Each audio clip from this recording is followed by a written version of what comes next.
El aula de la fe, dirigido por Ana Bastidas y conducido por Alfonso Muerza. Muy buenas tardes, queridos oyentes. Esto es el aula de la fe en Radio María, un espacio dirigido a catequistas, profesores de religión y formadores que buscan una herramienta práctica y cercana para su tarea educativa. Como saben, cada 15 días nos reunimos para conversar con docentes, sacerdotes y personas con experiencia en la enseñanza, de quienes siempre podemos aprender y recoger orientaciones útiles para nuestro trabajo. Antes de presentar a nuestros invitados de hoy, queremos recordar unas palabras del Papa León en la homilía del miércoles de ceniza. El Papa nos decía que hoy parece que las cenizas se nos imponen. Las cenizas de un mundo que arde en llamas, de ciudades desintegradas completamente por la guerra. Las cenizas del derecho internacional y de la justicia entre los pueblos. Las cenizas de ecosistemas enteros y de la concordia entre las personas. Las cenizas del pensamiento crítico y de la sabiduría local ancestral. Las cenizas de ese sentido de lo sagrado que habita en toda criatura. Los profesores de religión también podemos pensar que vivimos las cenizas de un entorno descristianizado. Sin embargo, el Papa nos invita a dar testimonio de la resurrección. Convertirnos es ya un presagio y un testimonio de su resurrección. No quedarnos entre las cenizas, sino levantarnos y reconstruir. Finalmente nos invita a mirar el presente con esperanza y asumir nuestra responsabilidad educativa como una tarea de reconstrucción. Con estas reflexiones comenzamos nuestro programa. Hoy nos acompaña Cristina Vives, que nos hablará sobre la educación en casa. En nuestra sección de doctrina, don Pablo Blanco abordará la complementariedad entre fe y razón. A continuación, Álvaro Reina compartirá su experiencia con estudiantes de cuarto de la ESO. Y para finalizar, contemplaremos la vida del Santo Hermano Miguel, primer santo ecuatoriano, destacado educador y catequista. Les invitamos a seguir con nosotros y a escribirnos a nuestro correo electrónico elauladelafe@radiomaria.es, si desean plantear preguntas, proponer temas o compartir sus experiencias como educadores en la fe. También pueden volver a escucharnos en nuestro podcast, disponible en la página web de Radio María, radiomaria.es.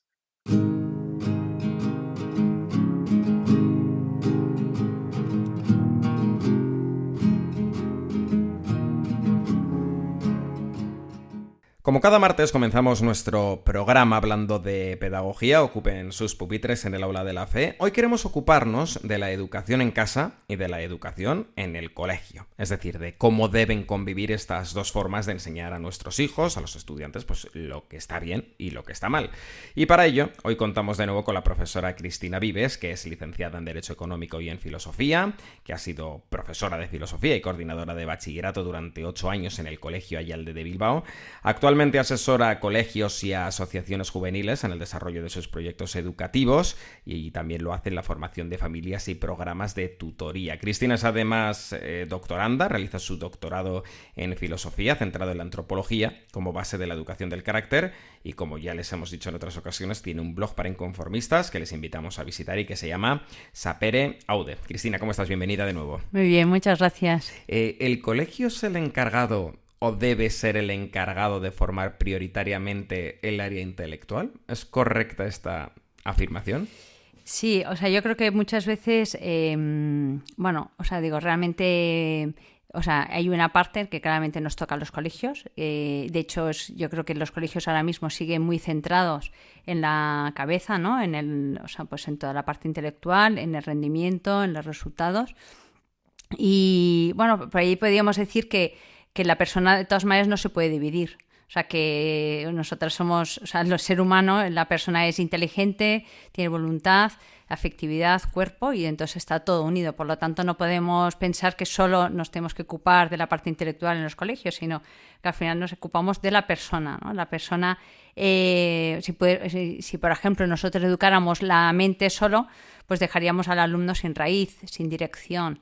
Al final, bueno, como ya te comenté el otro día, pues yo estoy más enfocada en la educación del carácter, ¿no? Y para educar el carácter, pues al final es enseñar, y lo que nos ocupamos los educadores es enseñar a pensar bien, pero también a querer bien y amar bien. Uh-huh. Polo decía, Leonardo Polo, que también te comenté, ¿no? Que está pues trabajando sobre todo en su persona, ¿no? En mi tesis, decía que educar es ayudar a crecer en humanidad, al final es en todo, ¿no? O sea, no podemos solo centrarnos en lo intelectual en el colegio. Me parece muy interesante esto que dices, de que claro, evidentemente no podemos dividir a la persona.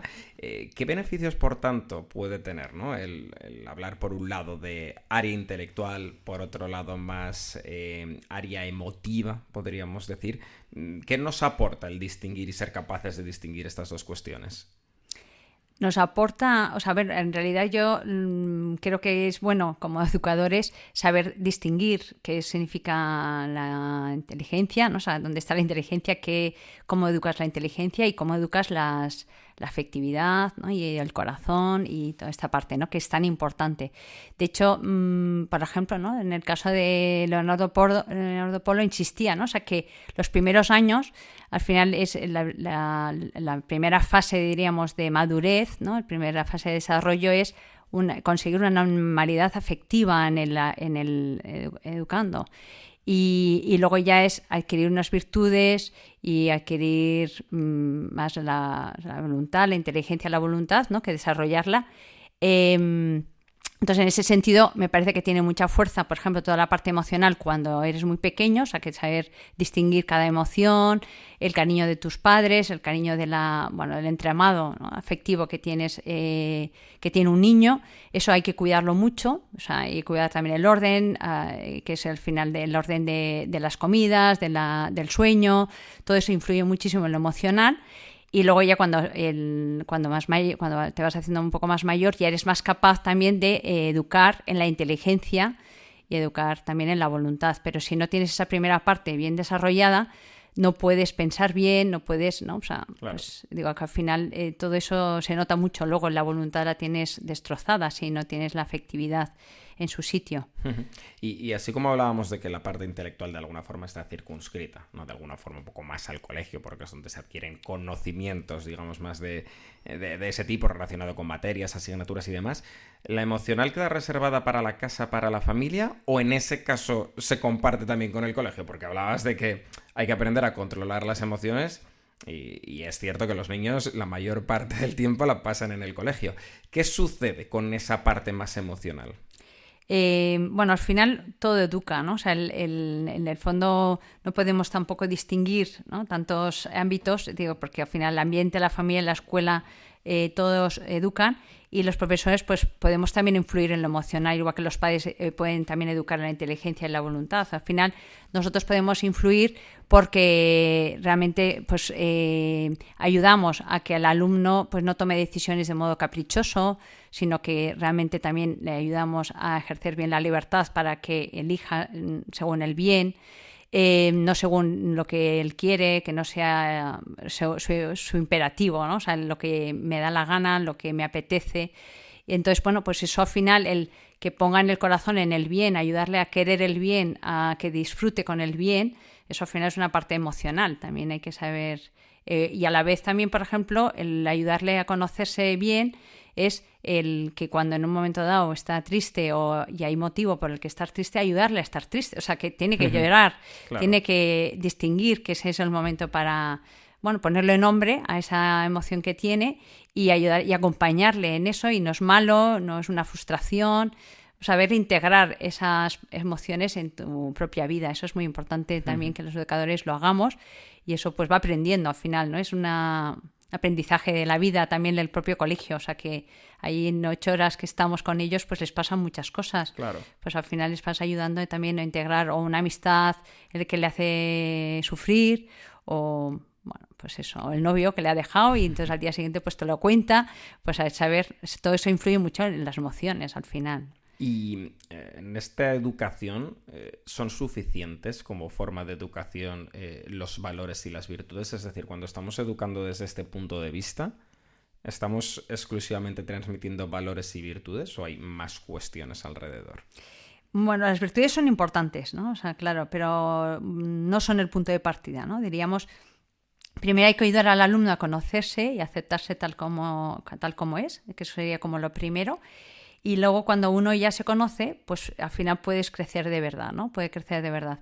Si no, pues podemos correr el riesgo de imponer ideales que no le corresponden y eso genera frustración, ¿no? O sea, las virtudes auténticas nacen más del ser y no tanto del perfeccionismo. Podemos estar teniendo un ideal de virtudes y exigirle a todo el mundo por igual esa persona por cómo es, por lo que ha recibido, pues tendrá más facilidad en adquirir una serie de virtudes y no tanto en otras.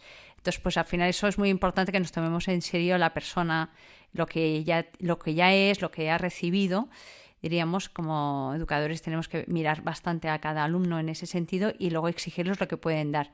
Sí te diría, por ejemplo, que hay dos virtudes como bastante importantes en esas edades, que son sobre todo la templanza y la fortaleza, pues que al final ahí sí que me parece que en cualquier caso hay que invertir, ¿no? en esas dos virtudes, que es un poco de disciplina, ¿no? O sea, digo, que sea y capaz de autogobierno, ¿no? O sea, ayudar a cada educando a que sepa dominar su propia vida, ¿no? O sea, decir que tenga un control de pues sus apetencias, de sus emociones, de todo, ¿no?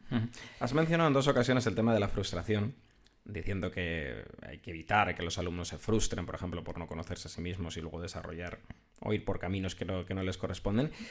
Pero ahora parece que bajo ningún concepto, digo, en el modelo educativo actual, se puede permitir, ¿no?, que los alumnos se frustren en ninguna circunstancia. ¿Es bueno frustrarse? ¿O qué nos puede aportar el frustrarnos en alguna ocasión si es que es bueno?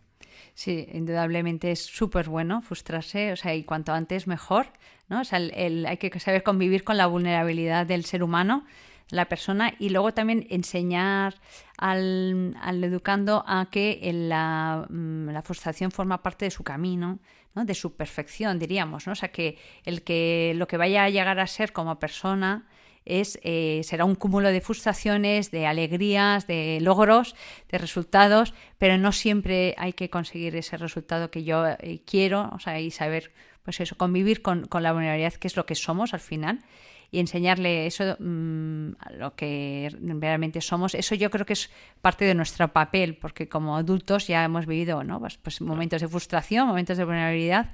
Y también si nosotros somos maduros, pues al final hemos aprendido de esos momentos. Pues saberlo enseñar al alumno me parece que es una de las cosas uno de los regalos que más le podemos hacer al educando, ¿no? Pues para que realmente no acabe pues en un momento, una crisis de personalidad, de ansiedad o de tantos problemas que acabamos viendo de salud mental, por ejemplo.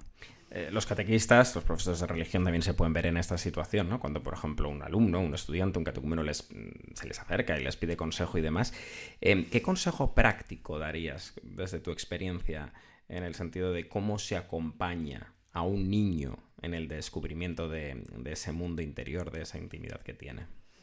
Bueno, la intimidad es algo muy valioso, ¿no? O sea, que digo, realmente es lo más importante, ¿no? O sea, de cada uno. Es algo delicado, ¿no? Acompañar a alguien en esa intimidad, pero es posible, ¿no? O sea, yo le diría que es como, bueno, que lo primero es que tenemos que verlo posible, entrar en esa intimidad de ese alumno o de esa persona que tienes delante, pero que la intimidad no se impone, o sea, la confianza no se impone, como hemos visto antes, de hecho la intimidad solo se muestra cuando hay confianza, ¿no? O sea, cuando ven que, pues que pueden confiar en nosotros, esa persona se abre. De hecho, o sea, diríamos, lo que podemos hacer, ¿no? Nuestra tarea sería crear esos espacios de escucha, de respeto, de silencio, y Y bueno, Polo ha dicho que la intimidad solo se revela si uno quiere, o sea que si uno no quiere, pues al final está en manos de esa persona, ¿no? del educando o de esa persona, en el caso de los catequistas, ¿no? Que tengan delante de ese niño, está en su mano, ¿no? O sea, si él quiere, te lo revela. Y si has creado esos espacios de escucha, de cariño, de respeto, pues puede ser que te acabe abriendo, ¿no? su intimidad.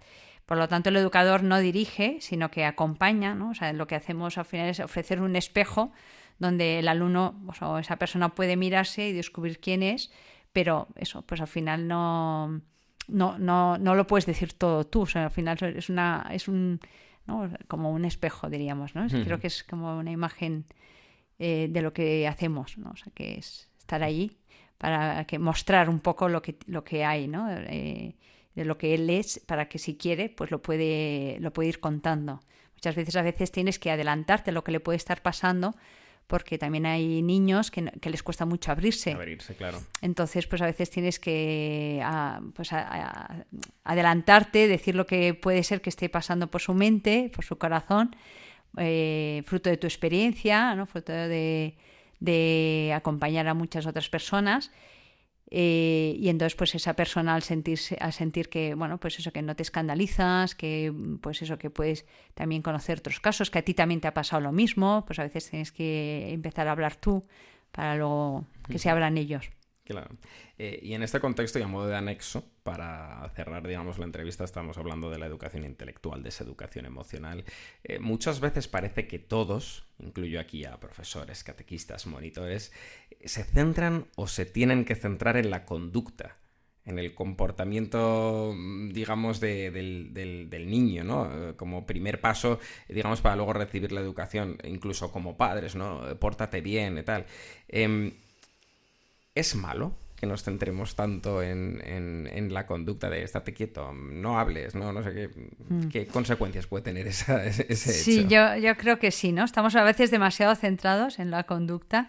Puede ser negativo porque al final lo que hacemos es corregir lo que se ve, o sea, simplemente lo que se ve, ¿no? Y no siempre miramos lo que hay detrás, ¿no? Al final la conducta es solo la superficie. Y si solo nos quedamos allí, pues al final educamos en la apariencia. Haz lo correcto, decimos, ¿no? O sea, esto es lo correcto, esto es lo que tienes que hacer. Pero en el fondo no educamos en la convicción, que al final pues, es lo más importante en el ser humano. Educar al final el carácter es mucho más que ir a lo correcto, sino es mirar al fondo, pues ver qué siente esa persona, qué busca cuando hace eso, qué le mueve. Y bueno, yo diría, ¿no?, que al final corregir, o sea, por ejemplo, no es reprimir, sino es guiar hacia el bien, bueno, pues desde dentro, ¿no? O sea, que eso es lo más difícil, no es desde fuera, sino el ayudar a que, pues eso, que haya una motivación por parte de esa persona que le va a durar toda la vida, o sea, que no es un momento concreto, pórtate bien, ¿no? O sea, y que aunque a veces hay que hacer alguna indicación de la conducta y tienen que entender lo que hay que estar en silencio ahora, ¿no? Pues, pero luego hay que recoger, hay que ver por qué has actuado así, el porqué de fondo es lo más importante, ¿no? Al final. Pues nos quedamos con esos mensajes. Cristina Vives, te agradecemos mucho que nos hayas visitado una vez más al Aula de la Fe de Radio María. Un saludo y hasta la próxima. Muchas gracias. Están abiertas las puertas del Aula de la Fe, están escuchando la Radio de la Virgen, una pausa musical y ahora volvemos.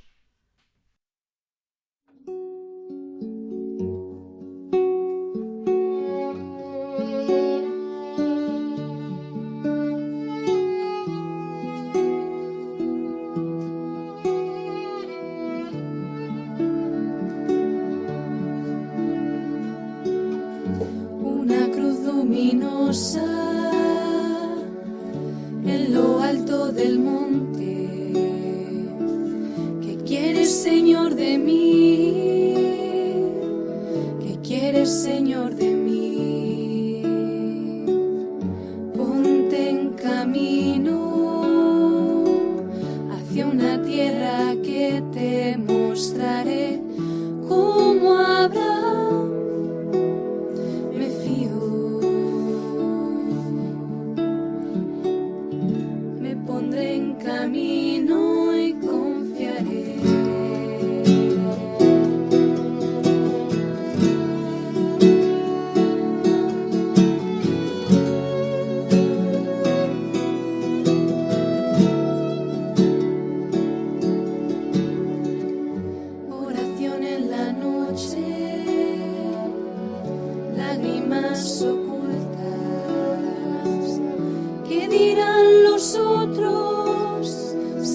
de mí. Al lado del río, mirando a la Virgen, mi madre, como Abraham, me fío. Me pondré en camino y confiaré.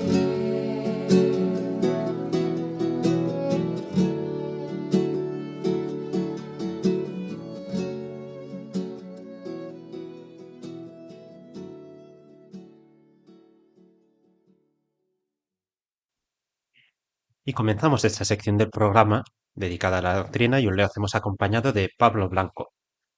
Ana, por favor, ¿puedes explicarnos quién es Pablo Blanco? Sí, don Pablo Blanco Sarto es sacerdote, teólogo y profesor de teología dogmática.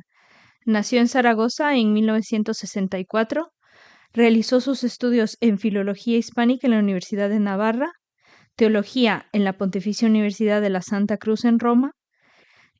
Posteriormente, en la misma Universidad de Navarra realizó estudios en teología y doctorado en teología dogmática con una tesis sobre el pensamiento de Joseph Ratzinger. No, Pablo, bienvenido a la Radio de la Virgen. Pues muchísimas gracias. Bien hallados. Gracias. ¿Cómo podemos explicar la fe en un mundo donde parece que la fe no tiene ningún sitio, donde lo racional es lo único válido, el único conocimiento válido? Sí, es el paradigma del conocimiento, ¿no? La ciencia experimental Mm. es el único modo de conocer las cosas, ¿no? Y entonces, según esta concepción, la fe jugaría en minoría, ¿no? Sería pues algo supersticioso o algo puramente sentimental, ¿no? Por eso nosotros hemos de demostrar no solo que la fe es creíble, sino que también es razonable. O sea, yo suelo poner en clase un ejemplo de una Ujú. película un poco antigua, que es la Vale. de Indiana Jones y En busca del arca perdida, Ujú. en la cual Indy pues tiene que atravesar como un abismo y entonces en teoría hay una especie de puente invisible.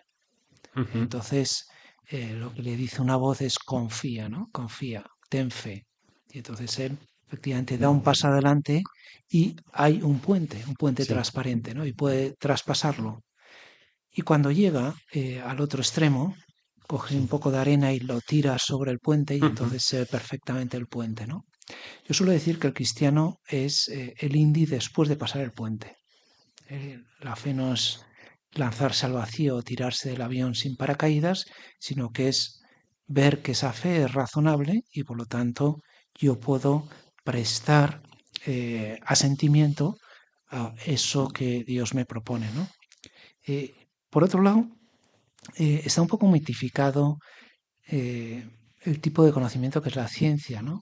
Sí. Se dice que todo es verificable, todo es falsificable, todo es cognoscible de un modo empírico y no es tan así. O sea, en una clase, yo Ujú. suelo dar clases en la Facultad de Medicina Ujú. hablando de estas cuestiones y les digo, si ustedes tuvieran que verificar todo lo que les han explicado esta mañana, solo esta mañana, vamos, no tendrían tiempo ni siquiera en toda la vida. Si tuvieran que Ya. repetir los experimentos, llegar a la evidencia, demostrarlo, hacer el trabajo de laboratorio, no, tienen que fiarse. Y ustedes piensan que su profesor o su profesora son atendibles, son fiables y por lo tanto se fían, ¿no? Bueno, eso es lo que nosotros hacemos con Dios. Dios es el más Vale. fiable, Sí, sí, sí, también sí. porque es el que más nos ama. Y una persona que ama no engaña, ¿no? Mm. Entonces, visto de esa manera, lo que hacemos nosotros es fiarnos de Dios, eso genera una confidencia y entonces una relación que genera conocimiento y entonces es cuando Jesucristo, tras ese encuentro con Jesucristo, nos revela sus secretos más íntimos, sus más íntimos misterios. Eso es la fe. Sí. Vale, de hecho, ahora según me explicabas la verificación de tanto las cosas de ciencia como las cosas de fe, seguramente también pasa igual. Creía recordar alguna cita que se le atribuye a San Agustín, caminando por la playa en la que un niño iba metiendo agua en un Sí, hoyo del mar sí, y San Agustín le preguntó que qué hacía. Y el niño respondió que quería meter todo el agua del mar en el hoyo y él le dijo que es imposible, tan imposible como entender la Trinidad. Claro. No sé si nos puedes desmitificar esta frase, no tengo ciencia cierta si es real o no, pero Sí, creo que nos puede servir para esto, sí, no, dicen para que es entender real. eso, que realmente la fe puede no funcionar tan distinto a la ciencia en ese sentido. Sí.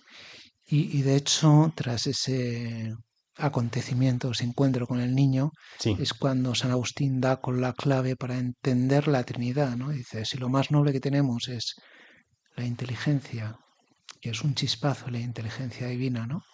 mm, Y después la capacidad de amar, pues nosotros podemos explicar la Trinidad por el camino del conocimiento y del amor, ¿no? O sea, el Hijo es generado eternamente por el Padre y por vía de conocimiento, y el Espíritu Santo es el amor entre el Padre y el Hijo.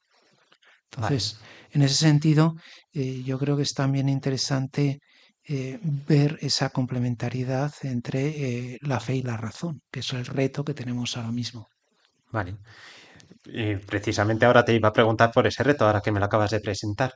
¿Cómo se compatibilizan? Es decir, la razón es un método de conocimiento, la fe, vamos, creo que vamos a estar los dos de acuerdo en que también, pero ¿qué lugar tienen? Porque hay quien te podría decir, tratan sobre verdades paralelas o que no tienen nada que ver entre sí, que yo creo que me vas a decir que es falso, pero ¿por qué? O sea, yo también necesitaría saber por qué eso es falso. Bueno, es relativamente falso, no, no es del todo falso. O sea, tanto la fe como la razón intenta conocer la misma realidad, incluso al mismo Dios. Hmm, Lo que pasa es que en el caso de realidades intangibles, el conocimiento que podemos experimentar es todavía más profundo si es a través de un conocimiento con mayúscula que nos es prestado, eso es la fe, ¿no? ujú, Entonces, por eso hay una complementariedad entre fe y razón. O sea, yo suelo poner también otra imagen y es el sistema que utilizan para utilizar el flash en habitaciones muy grandes, ¿no? ujú, Entonces tú tienes el flash de la cámara y ese flash hace que por un medio de una célula fotoeléctrica sí, se encienda otro flash mucho más potente en mitad de la habitación, ¿no? ujú, Bueno, pues el chispazo inicial es nuestra inteligencia y después el fogonazo final es la fe. ujú, Entonces, para conocer realidades intangibles como es el amor, la libertad, el conocimiento, el mismo Dios, pues la razón nos aporta una información, pero la fe nos ayuda a conocer un poco desde Dios esas realidades y por lo tanto es un conocimiento como mucho más profundo, pero profundamente complementario también. No se excluyen. vale. Recordaba Ana al principio de esta entrevista que hizo usted la tesis sobre Ratzinger y este tema que estamos tratando ahora de la complementariedad de la fe y la razón. ¿Qué otras imágenes podríamos utilizar en línea de lo que decía Ratzinger? Es decir, para atraernos ideas muy complejas Sí, y poderlas explicar más o menos brevemente aquí en la radio. sí. Yo suelo decir que Ratzinger siempre tiene premio, ¿no? O sea, cuando Sí. lees algo de Ratzinger, pues encuentras un razonamiento, una imagen, Ujú. una idea, algo que te llevas a casa, por decirlo de una manera, ¿no? Y a mí hay una imagen que me gusta especialmente, que es la Eucaristía como energía atómica, o sea, Vale. como una energía limpia e inagotable. Me dijeron, no sé si será verdad, pero que con el agua que se contiene en una bañera y con el litio que hay en un portátil, Sí. como ese que tienes ahí, pues se podría generar por medio de la fusión nuclear Ujú. energía para toda la vida de una persona, de una familia. ¿Eh? Ya. Entonces, eh, podríamos decir que la Eucaristía es precisamente esa fuente inagotable de energía, de gracia, ¿no? Y por eso la Eucaristía es el centro de la vida del cristiano y el centro de la vida de toda la Iglesia. Pues tiene muchísimas imágenes de este tipo que son eso, como fogonazos que ayudan también a estimular la inteligencia e intentar entender mejor lo que es el misterio de Dios o de las cosas vistas desde Dios. Vale. ¿Y hasta qué punto para la vida de un cristiano es muy importante cultivar estas dos facetas? Porque parece que cada época de la historia hemos tenido nuestros defectos, o solo cultivamos la fe o solo la razón, que a lo mejor ahora parece que pasa eso último. Sí, bueno, yo creo que ahora estamos en un buen momento para reivindicar esta complementariedad entre fe y razón, esta armonía, ¿no? Porque ahora que lo que prima es el emocionalismo, que a veces lleva a alguna Claro, sí. arbitrariedad, ¿no? Que estamos ahí subidos en la montaña rusa de las emociones. Bueno, las emociones pueden ayudar en determinados momentos, eso es evidente, y de esto nos hablan los psicólogos, también nos hablan de una inteligencia emocional Sí. que guíe estas emociones, ¿no?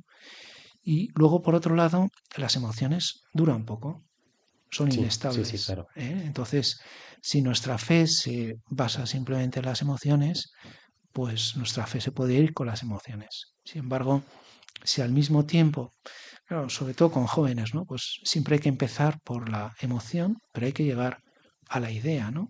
Algo que ilumine la inteligencia y diga, oye, me compensa, o como dicen ahora los jóvenes, me renta, ¿no? Sí. Vale la pena, ¿no? Oye, entonces, o esto lo tengo que darle una vuelta, o esto es tan increíble que lo tengo que considerar con frecuencia, ¿no? Entonces, eso yo creo que es mucho más duradero que un mensaje pues puramente moralista, inmediato, activista, emocional, etcétera, ¿no? Vale. O sea, es decir, que los que nos dedicamos a transmitir la fe también necesitamos no solo ahondar en los estudios de la fe, que es una labor que ya nos va a llevar bastante tiempo, sino tratar de cultivar esa vida interna rica en el Sí, conocimiento de la razón. sí, efectivamente, ¿no? Y eso también compatibilizarlo con el tema de las emociones y el tema de la voluntad, ¿no? O sea, Pues la sí, sí, reivindicación sí. que hace precisamente Ratzinger es esa. O sea, frente a una razón moderna que es más de tipo matemático, más de tipo instrumental, una razón cerrada, Ujú. pues él propone una razón ampliada, dice, una razón abierta pues al mundo del arte, al mundo de las emociones, al mundo de la religión, que también comporta una dimensión de conocimiento, como estamos viendo, ¿no? Una razón abierta que nos pueda llevar a conocer mejor la realidad y a conocer al mismo Dios. Vale. Bueno, pues con todas estas ideas nos marchamos y a reflexionar después de la entrevista de hoy. Muy bien, Muchísimas gracias por venir a la Radio de la Virgen, don Pablo. a Sí, vosotros muchas encantado, gracias. encantado, y una Ave María también por mí, ¿no? Pues desde luego, sí. Muchas gracias. Gracias. Pues escuchar a don Pablo Blanco y todas estas ideas e imágenes sobre la necesaria complementariedad entre fe y razón, les dejamos con esta canción.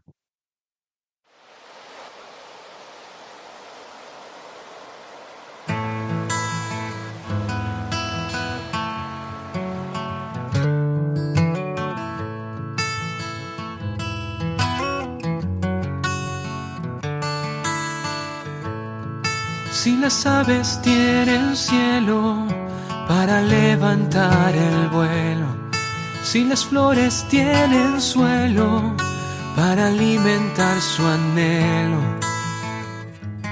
es que los amas, cuánto los amas.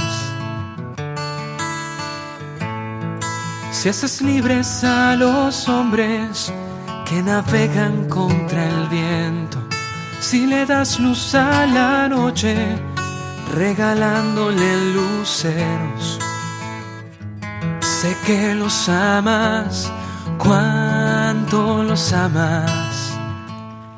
Y a mí, Señor, cuánto me amas, si moriste por mí, abrazando la cruz. Tan humano, tan divino, fue por mí mi Señor, y tanto amor fue mi luz, tanta luz fue tu amor, tan humano, tan divino, fue por mi salvación. Si engalanas a los lirios, si alimentas a los peces, si el rey sol siempre está alegre y si los campos reverdecen, sé que los amas, cuánto los amas. Y a mí, Señor, cuánto me amas, si moriste por mí, abrazando la cruz. Tan humano, tan divino, fue por mí Señor, y tanto amor fue mi luz, tanta luz fue tu amor, tan humano, tan divino, fue por mi salvación.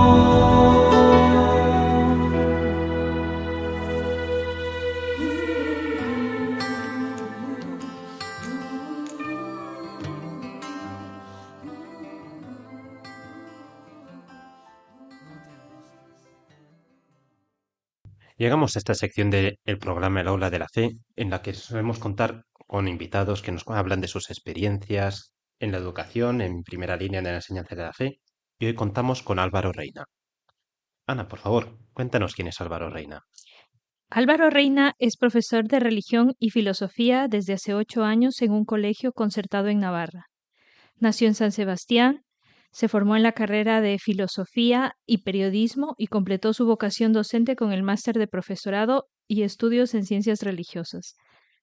Además, es padre de 4 hijas, una experiencia que también marca su manera de educar y transmitir la fe. Álvaro, bienvenido a la Radio de la Virgen. Muchas gracias. Vale, para empezar, cuéntanos, ¿cómo nació tu vocación en la enseñanza, en especial en la enseñanza de religión? Pues en mi caso fue algo un poco fortuito porque es verdad que siempre se necesitan profesores de religión y en mi caso estaba la oportunidad, pues teníamos una vacante y a mí siempre me había gustado estudiar y planteé en el colegio, ¿cuánta necesidad tenemos ahora Ujú. mismo de profesorado de religión? Me dijeron, pues mucha porque siempre vamos a necesitar profesores.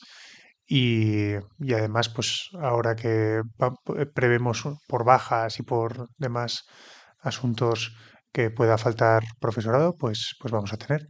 Y dije, pues ¿os parece que me forme yo en esta cuestión? Y me dijeron, adelante. Y empecé con el bachillerato de ciencias religiosas, que terminé hace 4 años. Ujú. Y, y esa vocación, en realidad, de docencia de religión, pues más o menos siempre la he tenido, siempre me habría gustado, siempre había dado alguna materia de catequesis, sobre todo en mi etapa universitaria, y siempre me habría gustado, ¿no? Haber dado la asignatura de religión y cuando se presentó la oportunidad, pues no lo dudé y empecé con los estudios.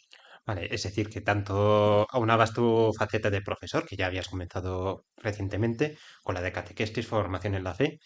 Vale, ¿a quiénes va dirigido la enseñanza de religión en el colegio? Es decir, ¿te dijeron una etapa especial en la que hacían falta?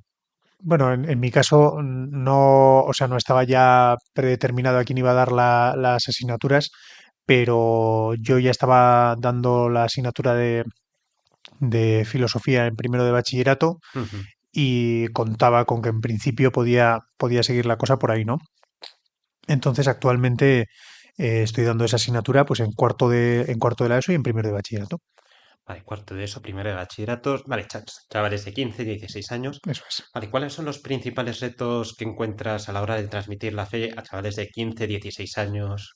Pues mira, me parece que lo principal puede ser eh, que hacer la asignatura atractiva, porque es verdad que al menos en mi caso puede, puede darse un poco de repetición, ¿no? Pues las verdades de la fe, porque es verdad que el currículo de religión puede ser un poco reiterativo en algunas verdades de la fe. Ujú. Y luego, pues ese estigma un poquito que tiene la asignatura de religión aunque estemos donde estamos, de asignatura María, ¿no? Eso sí, sí, sí. Eh, de asignatura facilona, sencilla, que siempre se aprueba. Es decir, en el último extremo, de darle un contenido a la asignatura, contenido suficiente como para que sea tomada en serio, y sabiendo además que en esta asignatura uno no se juega como profesor, desde el punto de vista de profesor, no se juega solamente que los alumnos aprendan un contenido, sino que probablemente es la asignatura de la que se le examina al final de su vida, ¿no? Eh, Ujú. entonces, ese equilibrio triple entre contenido, que resulte atractiva y al mismo tiempo que es una formación que no es solamente académica, sino que es una formación, por así Ujú. decirlo, del alma, una formación de la persona completa. Vale, sí, sí, sí. Vale, desde el punto de vista académico tiene la desventaja que me acabas de decir, la asignatura María del colegio, incluso a veces con un público en el que jugamos en casa. Pero aparte de la formación académica, ¿cuáles son las principales lagunas que puede haber en un chaval o qué demanda un chaval de esta edad, de 15, 16 años? Es decir, el contenido puede que a veces incluso en según qué ambientes estamos cansados de repetir el mismo contenido que lo sabemos una y otra vez, pero a veces puede parecer que no es suficiente para... Mm. Un chaval de 15 años demanda que le cuenten la verdad. eh, Ujú, y además la verdad de cosas que le afecten directamente, ¿no? Entonces, la religión, eh, nuestra religión además, ofrece respuestas profundas, serias y bien defendidas y defendibles, sobre todo, a muchas de estas cuestiones. Pues podríamos pensar, ¿no? El sentido de la vida, el sentido del sufrimiento, nuestra propia paz, nuestra relación con el prójimo, nuestra relación en nuestra propia familia.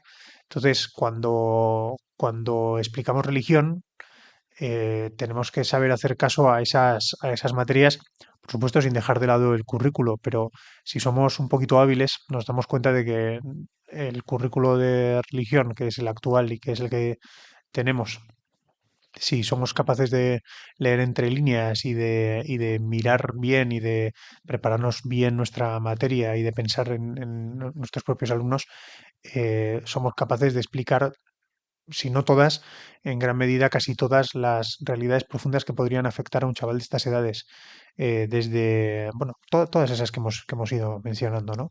ujú. Siempre desde el cariño y siempre desde el mejor interés del alumno. Sí, eso es que decir, el currículum siempre es el mismo. Ujú. Las verdades de la fe no van a cambiar a lo largo del tiempo. Lo que pueden cambiar en todo caso son las necesidades o las carencias que pueda haber en cada sucesiva generación. Vale.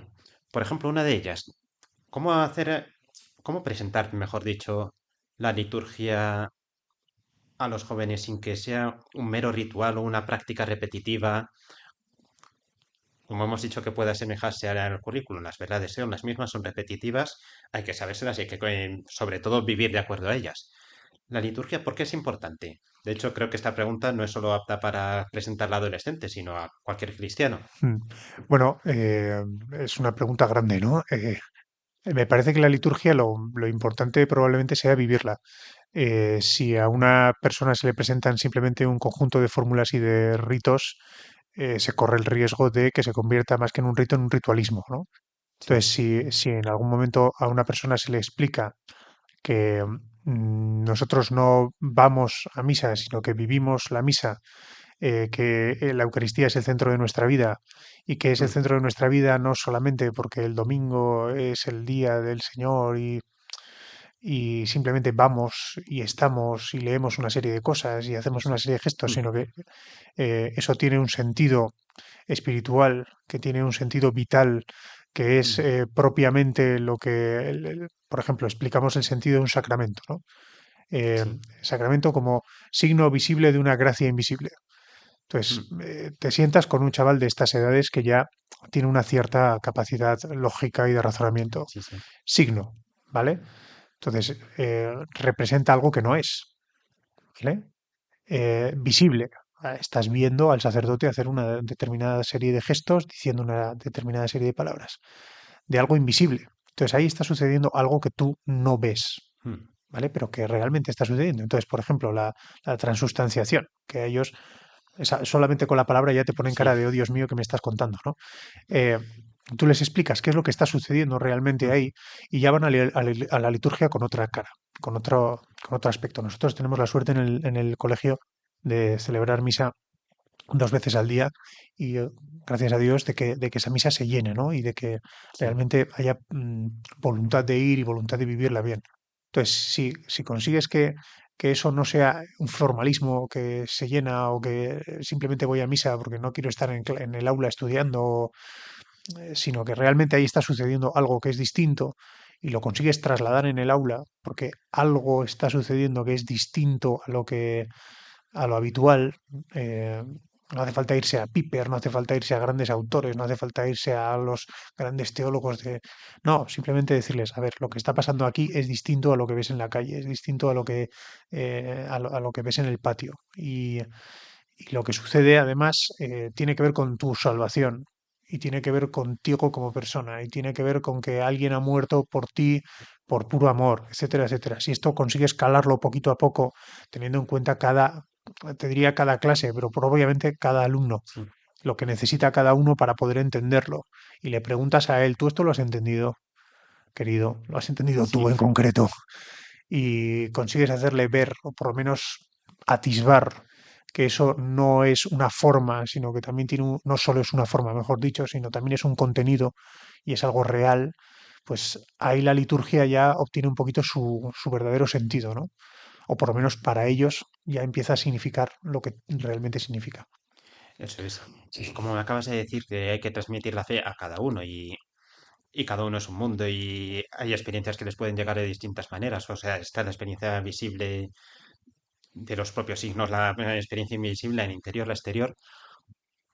¿Qué importancia le podemos dar a cada una de estas experiencias cuando queremos transmitir la fe? Que la fe al final también es un don y no depende solo de nuestra acción humana, pero ¿cómo podemos hacer para facilitar que una experiencia resuene en otra persona? La experiencia propia, bueno, como profesores de un aula grande, es complicado a veces que puedan expresar sus propias experiencias, pero lo bueno podría ser, por ejemplo, se me ocurre, que ellos lean experiencias de otros, ¿no? Hmm. Em, y para eso lo mejor es leer el Evangelio. Eso sí, no iba tanto a que cada uno exponga Mm, su propia experiencia, sino cómo presentar una experiencia que resuene mm. con todos y cada uno. La experiencia más evidente es la experiencia de la lectura del Evangelio. Sí. Entonces, en el colegio tenemos la experiencia muy buena de sacar la Biblia y decir, vamos todos, primero enseñarles a usarla, porque es Pues, algo hmm, que a día de hoy pues se puede buscar directamente la cita y eso un poco se pierde. ¿No? Si puedes buscar hmm, directamente Mateo 3:3 y ya está, ya tienes la cita perfecta y la cita cortada, ¿no? Pero sí, si coges el papel, digamos, vamos a buscar todos Mateo 3:3, pero venga, en papel, sí. lo que sea, ¿no? Hoy, por ejemplo, estábamos en un cuarto de la ESO explicando el siervo sufriente. Vamos a buscar Isaías 52 y lo vamos a comparar con, pues eso, con la pasión. Y si lo buscan ellos y tienen esa experiencia ellos vital un poco de buscar la lectura, de compararla, de alguna manera de masticarla, porque luego harán oración ellos personalmente o no, pero para algunos será probablemente la experiencia más cercana a la oración que van a tener. Esa experiencia tiene bastante de significativa. Y entonces, ¿en qué quedará? Pues no lo sabemos. Eso ya el Espíritu Santo soplará donde quiera, ¿no? Pero eso es lo más parecido que podemos hacer nosotros, me parece. Bueno, tenemos más opciones, ¿no? Pero Hmm, a acercarlos en carne viva, digamos, sí, sí, sí, sí. a Jesús. Eh, y todo a partir de ahí, pues siempre con la lectura, con el Evangelio, digamos, y toda la escritura en la mano, la tradición en la otra y el magisterio. Al final, no podemos tampoco hacer grandes inventadas. Lo que sea, entre comillas, nuestras propias herramientas van a ser solo eso, herramientas. Al final, Hmm, a lo que tenemos que recurrir en último extremo es a esto, pues sí, sí, a sí. la escritura, al magisterio y a la tradición. Pues sí, gracias a Dios. Lo mejor ya está inventado Sí, y ahí lo tenemos a nuestra disposición. Pues esto ha sido todo por hoy. Muchas gracias, Álvaro, por venir. a vosotros. Pues esto ha sido todo lo que hemos podido escuchar de Álvaro Reina, profesor de religión en secundaria, para responder a ese hambre de verdad que tienen los jóvenes y tenemos todos nosotros. Volvemos con otra entrevista después de la canción.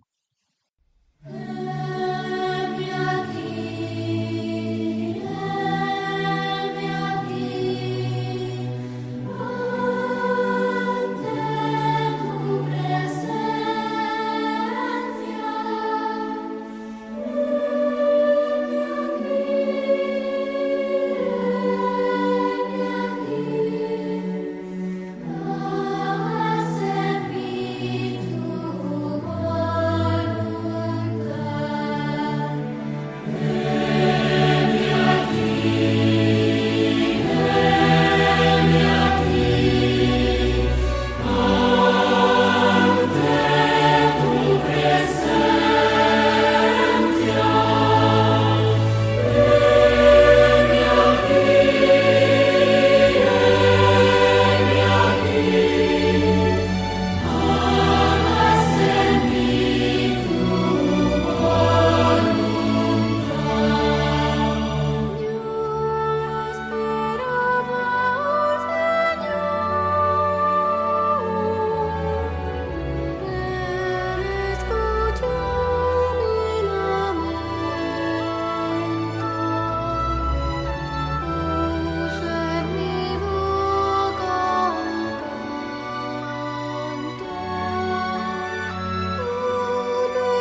Vamos llegando al final de nuestro programa El Aula de la Fe y como siempre lo hacemos contemplando la vida de un santo, en esta ocasión el Santo Hermano Miguel. Cuéntanos, Cristina, ¿quién es el Santo Hermano Miguel? Francisco Luis Florencio Febres Cordero, conocido en religión como el Hermano Miguel, miembro del Instituto de Hermanos en las Escuelas Cristianas La Salle y primer santo del Ecuador. Nació en Quito en 1863 y desde niño experimentó el sufrimiento. Una malformación en los pies le impidió caminar hasta los 5 años, hecho que su familia atribuyó a la intercesión de la Virgen del Manto Azul. A los 8 años se salvó milagrosamente de ser embestido por un toro, signo que muchos interpretaron como una llamada especial de Dios. Huérfano de madre a los 9 años, recibió de ella el mayor de los legados, una fe profunda y una sólida formación cristiana. Fue de los primeros alumnos de los hermanos de La Salle, en Quito. A los 14 años ingresó en el instituto, siendo el primer ecuatoriano en hacerlo. Tomó el nombre de Miguel al recibir el hábito religioso en la víspera de la Anunciación. Su vocación se orientó desde el inicio hacia la educación. Su principal aporte se sitúa en el ámbito pedagógico. Como profesor de lengua y literatura españolas, advirtió la carencia de manuales adecuados para el contexto nacional y redactó textos escolares que fueron adoptados oficialmente en el Ecuador. Esta producción no fue meramente técnica, respondía a una concepción integral de la educación, donde la formación intelectual debía estar unida a la formación moral y religiosa. En paralelo, desarrolló una intensa labor catequética. Se dedicó con particular empeño a la preparación de los niños para la primera comunión. Convencido de que la educación cristiana debía arraigarse desde la infancia, su espiritualidad se caracterizó por la sencillez evangélica y la devoción al niño Jesús, rasgos coherentes con su contacto constante con los alumnos. En 1907 fue enviado a Europa para colaborar en la formación lingüística de hermanos lasallistas desplazados por la legislación anticlerical francesa. Allí continuó su servicio educativo hasta que, en enero de 1910, contrajo una pulmonía. Falleció el 9 de febrero de 1910 a los 46 años. La figura del hermano Miguel ofrece un modelo de santidad cotidiana, vinculado a la vida ordinaria y al ejercicio profesional docente. Su legado subraya la convicción central de la tradición cristiana. Educar es una forma concreta de caridad intelectual y pastoral. En ese horizonte, su vida constituye una referencia significativa para la pedagogía católica en América Latina. Bien, pues con la vida de este santo cerramos el programa de hoy. Les recordamos que tienen a su disposición nuestro correo electrónico, elaulaDeLaFe@radiomaria.es. También pueden volver a escuchar nuestro programa en el podcast de nuestra página web de Radio María, radiomaria.es. Hasta la próxima, si Dios quiere.